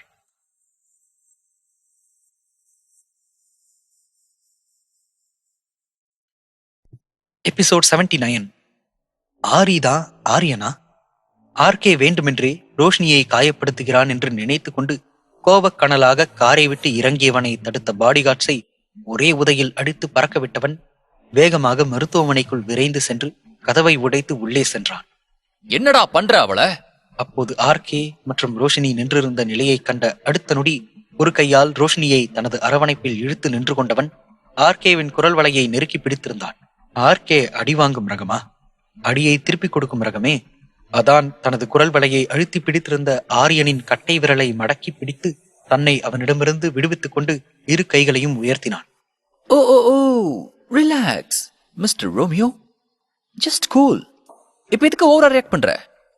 அலட்சியமாக கூறியவனை அப்போதும் முறைத்துக் கொண்டிருந்தான் ஆரியன்.